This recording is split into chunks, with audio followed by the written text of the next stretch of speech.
Gym in prison. Jim जेल में। जब हम घर जा रहे थे तो टॉम ने अचानक से मुझे बोला, मुझे पता है कि जिम कहाँ हो सकता है। तो मैंने पूछा कहाँ। तो उसने बोला कि जो किचन के पास जो झोपड़ी है ना, मैंने वहां पे एक नौकर को खाना ले जाते हुए देखा था। तो फिर मैंने बोला हो सकता है कि वह कुत्तों के लिए हो।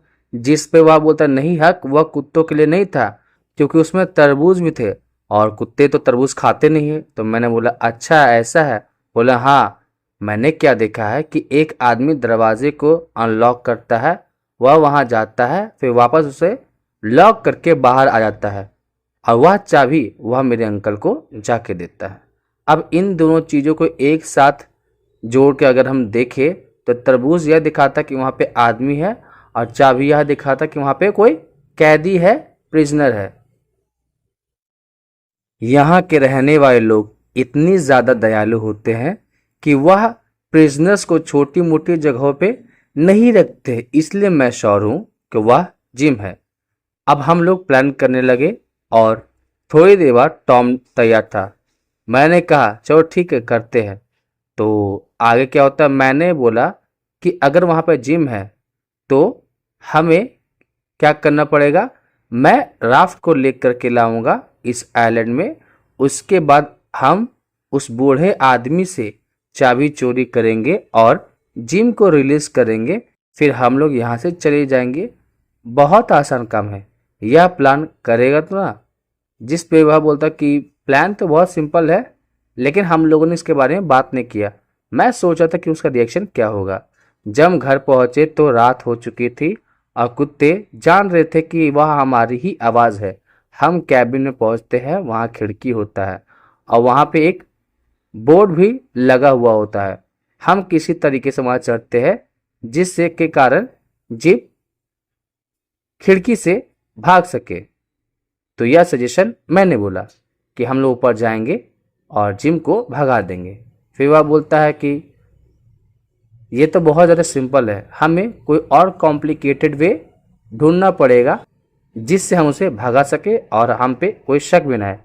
तो अब यहाँ पे क्या होता है कि क्या हम उसके मर्डर के बारे में अफवाह फैला दें जैसे मैंने मेरे मर्डर के बारे में फैलाया था। तो वह बोलता हाँ यह बहुत ज़्यादा अच्छा आइडिया है और थोड़ा मिस्टीरियस भी है, लेकिन हमें कोई और मेथड ढूंढना पड़ेगा, हड़बड़ी की कोई बात नहीं है। हम लोगों ने उधर उधर देखा और हमें एक झोपड़ी मिला। दरवाज़ा लॉक था। टॉम ने उसके दरवाजे को खोला, हम अंदर गए और वहाँ पे क्या पाया, वहाँ पे एक लालटेन हमें मिलता है जिसका कैबिन से कोई कनेक्शन नहीं था। तो टॉम को एक आइडिया आता है।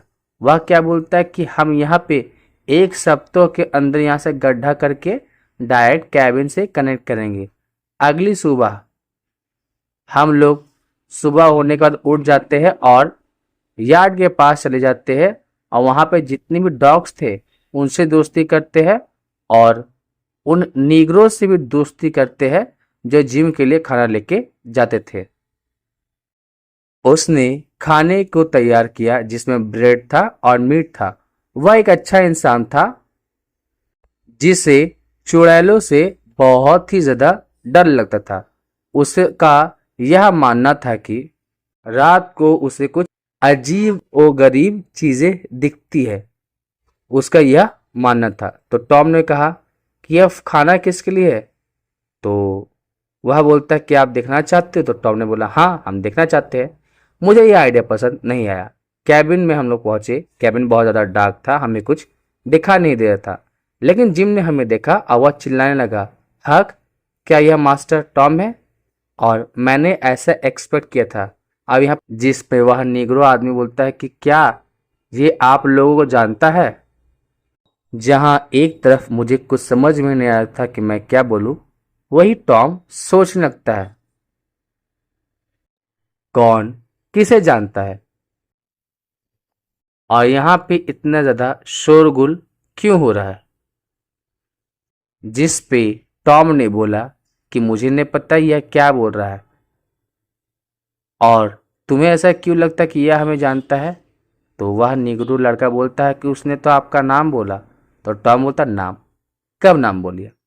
मुझे तो कोई आवाज़ सुना ही नहीं दिया। फिर वह जाता है जिम के पास और बोलता क्या तुमने कुछ बोला है क्या? तो उसने बोला नहीं मैंने कुछ नहीं बोला। फिर टॉम पूछता क्या तुमने हमें कभी देखा है? बोला नहीं मैंने आपको कभी नहीं देखा।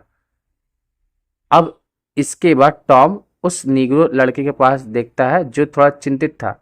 अब बोलता तुम्हें क्या हो गया?